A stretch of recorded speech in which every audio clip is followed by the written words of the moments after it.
Today was a good day, as usual, right? I got up with the wife, kind of laid there a little bit, hung out, talked, connected, which is one of those things my wife loves, right? Like having the ability to connect with her husband. She thoroughly enjoys, and I told her I'd give that to her today. I said, because tomorrow we turn up, right? And what I mean by that is, tomorrow I'm going to start my 3 workouts a day that I've been talking about. And so it's going to look like getting up at 4:30, out the door by 4:45 for a morning walk, run, something to get that outside workout done, right? I got to take some guys to work right after that. And then 6:30 is, I drop off the last guy about 6:15. Head to the gym, get my bodybuilding workout in from 6:30 to almost 8, 7:30, 7:45, right around there. Some days of the week I'll be hitting an 8 o'clock meeting, and then the other days I'll come home and take care of some stuff around the house, get some writing in, and start my work day. And then we push for about 3:30, doing my afternoon workout, my Olympic lifting workout in, and then or my heavy workout in, whether that be heavy squats and deadlifts, bench press, snatches and clean and jerks, stuff like that. So we're going to be hitting 3 workouts a day, probably the rest of 75 hard. The plan is to time the workouts the way I just said, and then eating will change a little bit as well. I don't think it'll be this week per se, because I already have some food cooked from today. We actually found out Costco was selling short tomahawks there right now, so shout out to Costco for the ultimate hookup on meat. So we had some people come over today, one of the guys that I work with, and we cooked tomahawks and had family dinner, so it was good. And I have a few extra left over because we were expecting more people than what came. So I have a few left over that I want to be able to eat, and then I made some meal prep earlier today too, for the next couple days at least. And so we have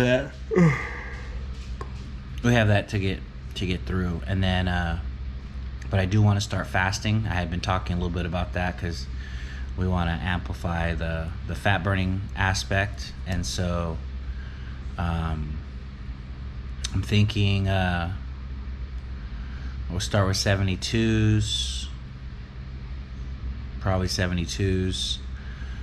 So fast for 3 days, eat for 1, fast for 3, eat for 1.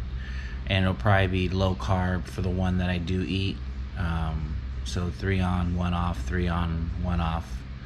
And so, and then I think once we hit either the 120, because the 120 will probably be in about 5 days. So maybe when we hit the 90 mark, we'll probably do rolling 72s, which will be 3 on, 1 meal back in, right? So the hours will matter at that point, because as soon as I eat, I go back in, right? And so it'll be even more intense to do the workouts with the lack of food. So I think that'll be good. I think 72 with the 3 workouts a day is going to be extreme already. See where we get in the next month, right? The month or so. See how lean we can get, and then figure out where to go from there, pushing to the finish line, right? So everything's looking like it should. I played a little bit too much with my weight stuff and not necessarily eating as tightly as I want to. I haven't been eating bad. I don't eat no sugar. And I'm at 75 hard, which is day 20 completed today. So I can't eat garbage there, but seeing how we can improve on what we're doing.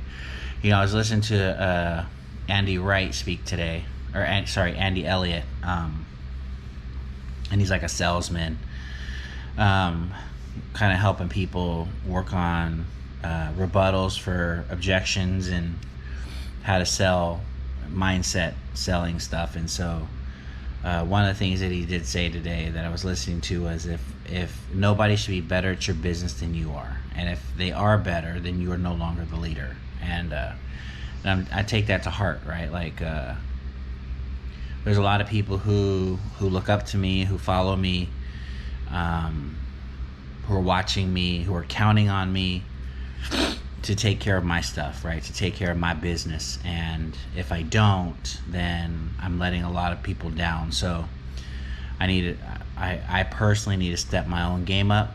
And I have a lot of heavy hitters that I'm helping, I'm coaching, I'm mentoring. I need to step my game up and be more present and also do more work. And so I'm committing to that also today as we start to look at the next week. So one of the things that I got from him today too, it says true leaders know how to breed true loyalty and create trust. And when I was thinking about it, right, the one thing that I came away with is you can't give something you don't have, right? And so in order for me to be able to breed loyalty, I have to be loyal, right? And that's one thing that I am. My wife will tell you I'm loyal to a fault, right? Like I've had the same sponsor for 21 years. Everybody else has left them that I got clean with. They've all moved on for whatever reason, right? Various reasons. But I've stayed. And I don't know if I have intentions of leaving at all or anytime soon or ever, but I know that it's worked for me for the last 21 years, and so, but like I'm loyal to people, right? I want people to get the best, whether they deserve it or not. I always want people to receive excellence, whether it be from me or from others. If other people are lacking, I work really hard to try to pick up the missing pieces and help them get what they're deserving of. And so like in that, right, I have the ability to breed loyalty because I am loyal. I really am. Like I work really hard for the people who follow me. I work really hard for the people who are around me. I work hard for people who don't deserve it, because I'm loyal to people. And at the end of the day, I don't ever want to walk away from a situation feeling like I had more that I could have done to maybe help that I didn't do. If people walk away, they choose to walk away, that's on them. I at the end of the day, my conscience is clear because I know I did everything I could to help people, right? Even to the point of taking the L, right? I take the L all the time in relationships with people because there's just not quality people in this world, unfortunately, right? At least not enough. And when you are a quality person, there are spaces and times where you have to deal with the unquality people, the inequality, whatever the word is, because they're not quality at all. And so in having to deal with them, I don't get frustrated. I know that this is a real thing. It's probable, so it's going to happen. So I don't get mad about it. I can't do anything about it. I'm not going to change who I am. I'm not going to change what I do because people are jerks and losers and bums. I can't allow what they do or who they are to affect the person that I'm trying to become. So I don't. And then it says they can create trust, right? And I believe that I create trust because I give a lot of trust, right? And so, again, another thing, you can't get something that you don't already possess or you don't have. And if you can't trust people, don't expect people to trust you. See, I'm the leader in my world, right?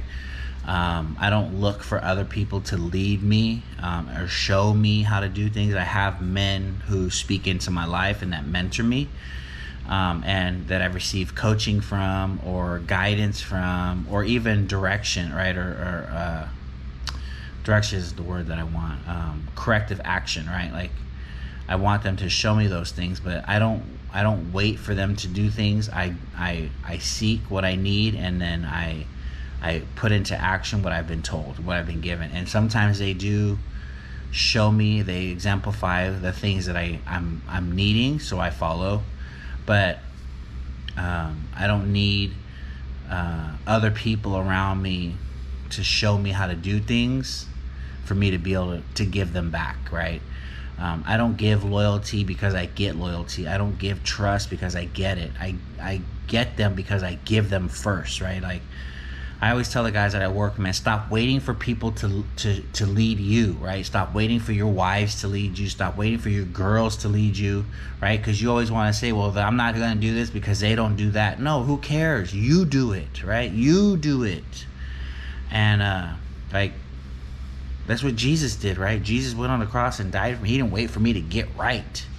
He did what he was supposed to do because he's the ultimate leader, right? He's the example of what this looks like. And so by him leading me and showing me that even when people hate you, when they despise you, when they lie about you, right? When they cheat you, you still do your job. You still do it, right? The world hated Jesus. They were hostile to him. They hated him. And he still died for him. He didn't go, oh, you know what? Forget these fools. I'm not dying for them. Look at them. Look what they're doing. Look how they're treated. No, he didn't do that. He still did his job. And at the end of the day, that's what I have to do. And that's what you need to do. That's what we need to be doing, is doing our job, right? Like, the unfortunate fact is we need more leaders in this world, and we don't have enough. There's not enough leaders. There's not enough men stepping up to the plate to do their job.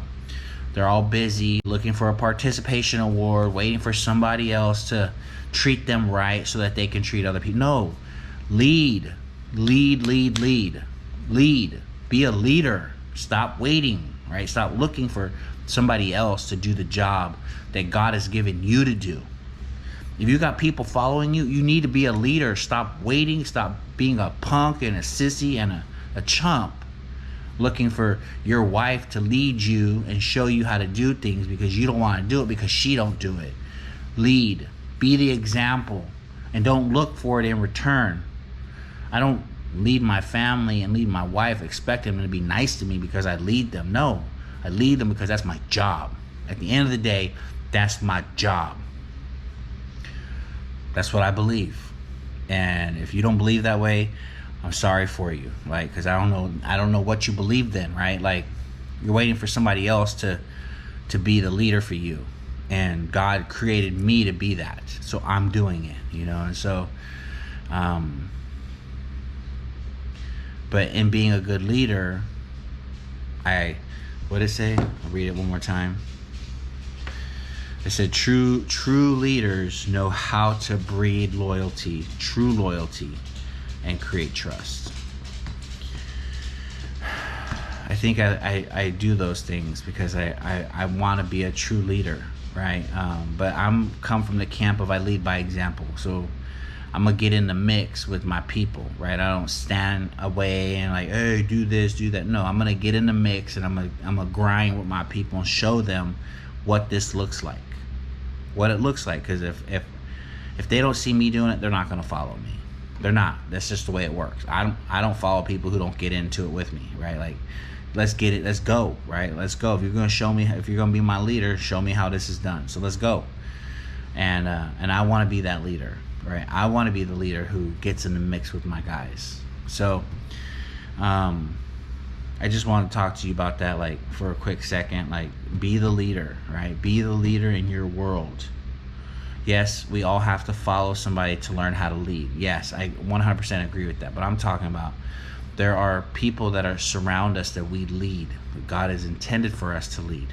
Do your job, right? Stop waiting for other people to do it for you or show you how to do it. Like, someone else being the example of what it looks like. You be the example. You figure it out. You go learn it where you need to so that you can bring it home. So at the end of the day, I just want to become the man God intended for me to be. And there's work that I have to do to get there. There's some things I have to put in order, some disciplines and some habits that I have to create in order to move me in the direction I want to go at the end of the day, because I want to make God proud. And He has me here called to do a job, and I want to do it. I want to fulfill my duties to Him. So if nobody's told you today, God loves you, and so do I. Hope you have a great day, and God bless you.